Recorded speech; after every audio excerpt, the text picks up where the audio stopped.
Good morning students, welcome to all of you in good dreams classes. Dear student, हमने यहाँ पर start किया है UPSC exam and government exam के जो क्लासेज है ये हमने स्टार्ट की है। इसमें हम आपको कंपटीशन के बारे में पढ़ा रहे हैं और उसमें हमने लिया है जीके सेक्शन।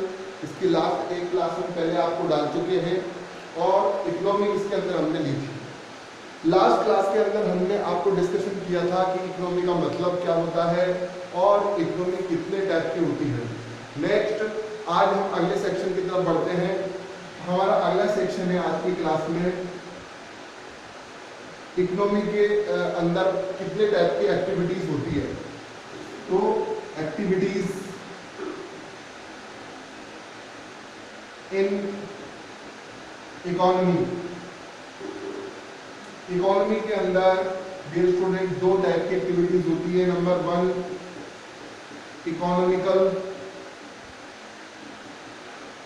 और दूसरी होती है आपकी नॉन इकोनॉमिकल एक्टिविटीज। देखिए दोनों एक्टिविटीज का मतलब क्या है। एक ऐसी एक्टिविटी जिसके अंदर मनी अर्न हो, पैसा जनरेट हो, उसको बोलते हैं इकोनॉमिकल, और जिसके अंदर पैसा जनरेट ना हो, जो विदाउट कॉस्ट या फिर विदाउट अर्निंग हो, उसको बोला जाता है नॉन इकोनॉमिकल। तो दोनों के हम नोट्स देख लेते हैं इधर। देखिए सबसे number one economical activity, economical activity which earns money, जिसके अंदर पैसे की इनकम हो, उसको बोलते हैं economical. For example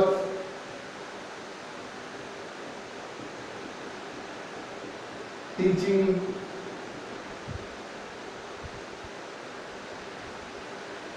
cooking eight hotel, और जिसके अंदर भी आपका पैसा जनरेट हो उसको आप इकोनॉमिकल बोल सकते हैं। दूसरे नंबर पे आप देखिए non economical.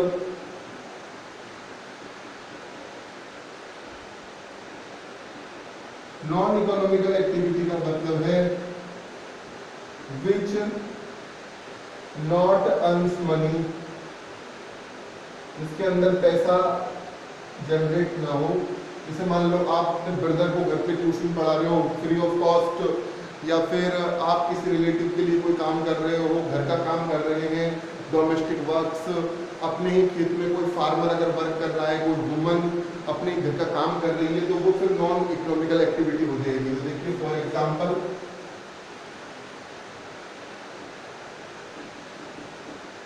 All domestic works,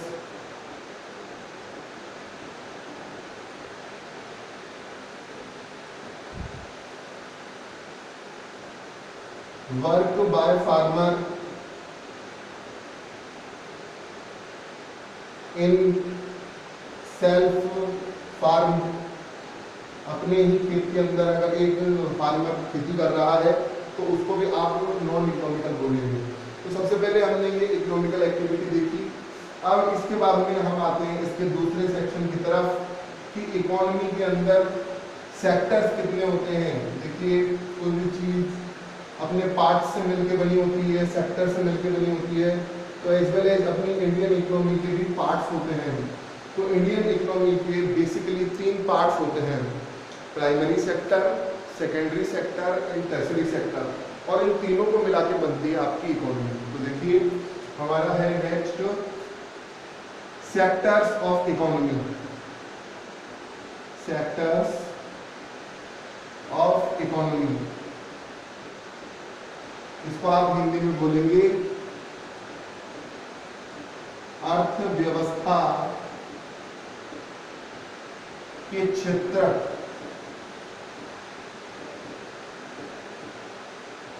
देखिए अर्थव्यवस्था के क्षेत्रों की बात करें तो मेनली तीन क्षेत्र होते हैं। Number one primary sector, number two secondary sector, और तीसरे नंबर पे है हमारे पास में टर्शियरी सेक्टर, इसको बोलेंगे आप प्राथमिक क्षेत्र,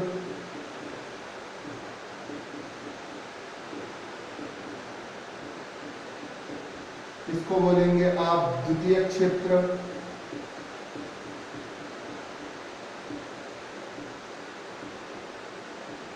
और इसको आप बोलेंगे तृतीयक क्षेत्र।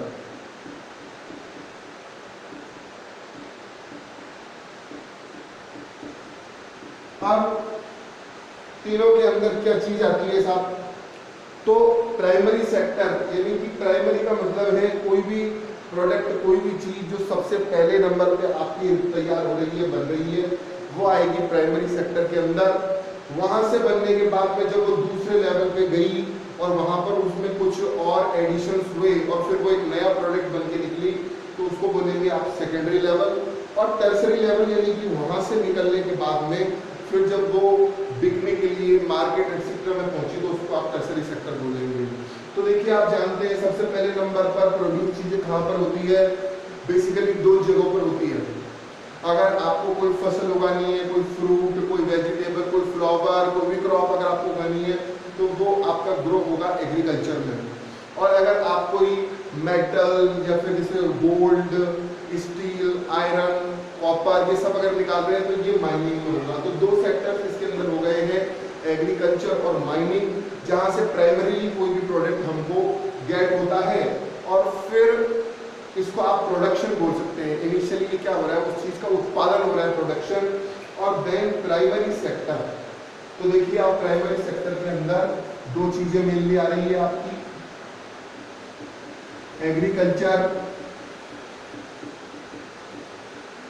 एंड माइनिंग, कृषि एवं खनन, दो चीजें इसके अंदर आ रही है। सेकेंडरी सेक्टर होता क्या है कि प्राइमरी सेक्टर से जैसे मान लो आपने टोमेटो उगाया, लेकिन अगर आपको केचप बनाना है, टोमेटो सॉस बनाना है, तो आपको उसको मैन्युफैक्चरिंग इंडस्ट्री में भेजना होगा। वहाँ वो मैन्युफैक्चर होगा इंडस्ट्रीज के अंदर और उससे सॉस बनेगा। अगर पोटैटो की प्रोडक्शन हुई है अपने प्राइमरी सेक्टर में, उससे अगर आपको चिप्स बनानी है तो फिर वो मैन्युफैक्चरिंग इंडस्ट्री में जाएगा। ग्रेन आपने प्रोड्यूस किया अपने फार्म्स के अंदर और फिर उस ग्रेन से आप ब्रेड एंड बिस्किट एक्सेट्रा बना रहे हैं, तो वो सेकेंडरी सेक्टर में जाएगा। एज वेल एज कोई भी मेटल आपने गेन किया माइनिंग के थ्रू प्राइमरी सेक्टर में, उससे जैसे मान लो आप कोई बड़े बड़े पावर प्लांट की मशीनें बना रहे हैं या फिर कोई तो सुंदर आपका आभूषण यानी कि ऑर्नामेंट्स बना रहे हैं, तो ये सारी चीज़ें आपकी मैन्युफैक्चरिंग इंडस्ट्रीज में होगी, सेकेंडरी सेक्टर पे होगी। तो यहाँ पर आएगा आपका मैन्युफैक्चरिंग इंडस्ट्रीज। सेकेंडरी सेक्टर से रिलेटेड है आपकी मैन्युफैक्चरिंग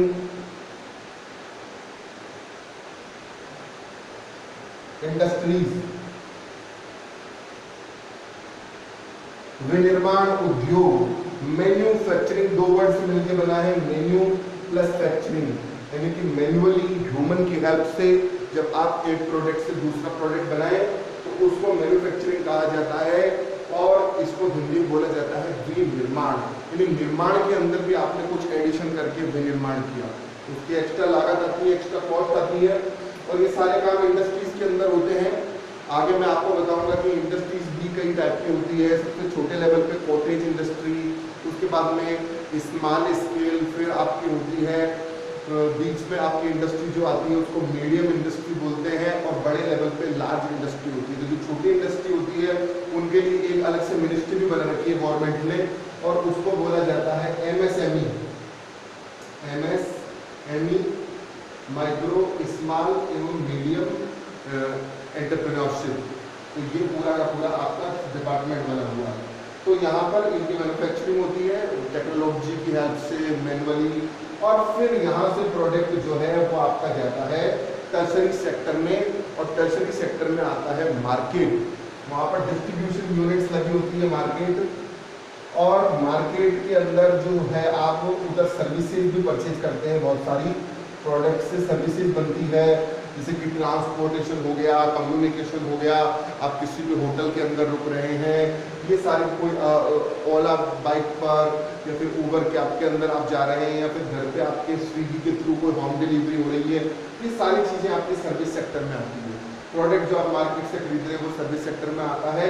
और घर घर पे डिस्ट्रीब्यूशन होता है। इसी से रिलेटेड मैं एक चीज बताऊंगा, व्यापारी लोग जो ट्रेडर्स होते हैं वो सेकेंडरी लेवल से ही सामान को पिक कर लेते हैं और वहां पर जो उनको पैसा चुकाना पड़ता है बच्चों, उसको बोला जाता है होलसेल प्राइस। दो तरीके के प्राइस होते हैं, एक होता है होलसेल प्राइस यानी थोक मूल्य, जो आपने इंडस्ट्री से इकट्ठा बहुत सारा सामान लिया तो उसको होलसेल प्राइस बोलते हैं। और मार्केट में जब रिटेलर्स इधर जो सामान बेचता है सेकेंडरी लेवल पे उसको बोलते हैं होलसेलर, और इधर जो सामान बेचता है उसको बोलते हैं रिटेलर।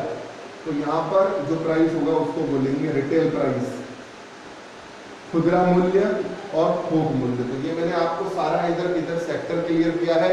अगले क्लास में जब मैं आपसे मिलूंगा तो अगले टॉपिक्स पे डिस्कशन करूंगा। एज लाइक दैट आपका टॉपिक इसके अंदर आएगा कि हमारे इंडियन इकोनॉमी के अंदर इनकम का क्या क्राइटेरिया, जैसे per capita income, national income को कैलकुलेट करने का तरीका, इकोनॉमिकल ग्रोथ, डेवलपमेंट के टाइप जैसे कि ह्यूमन डेवलपमेंट, असिमुलेटेड डेवलपमेंट, और इसके अलावा आपका होता है सस्टेनेबल डेवलपमेंट। इन सारी चीज़ों पर डिस्कशन करते हुए फिर इंडिया के सामने, इंडियन इकोनॉमी के सामने कौन कौन सी प्रॉब्लम्स है, as like poverty, unemployment, inflation, सबका डेफिनेशन, फिर सबको कैलकुलेट करने के तरीके, इनको रोकने के मेजर्स, उपाय, सारी चीज़ों पर हम डिस्कशन करेंगे। इनकी पूरी की पूरी यूपीएससी के लिए हम आपको बता दें, यूपीएससी के लिए आपको एक तो करंट अफेयर्स पे पकड़ रखनी है और हर एक एग्जाम के लिए, और साथ में इकोनॉमी की मैं बात कर रहा हूँ, आपको यहाँ पर एक बुक पढ़नी चाहिए और उस बुक का नाम है रमेश सिंह। वो बुक आप इसके अंदर रेफर कर सकते हैं पढ़ने के लिए, और ये बुक आप पढ़ेंगे तो आपका पूरा कंसेप्ट क्लियर हो जाएगा। हमारी क्लासों से भी आपकी पूरी इकोनॉमी हम क्लियर करेंगे विद द करंट अफेयर्स के साथ में कनेक्ट करके क्लियर करेंगे। उम्मीद करते हैं आपको हमारी क्लासें अच्छी लग रही होगी। प्लीज़ हमारी क्लास को देखने के बाद में लाइक, सब्सक्राइब और शेयर करना ना भूलिए। आज के लिए इतना ही काफ़ी है। Thank you very much.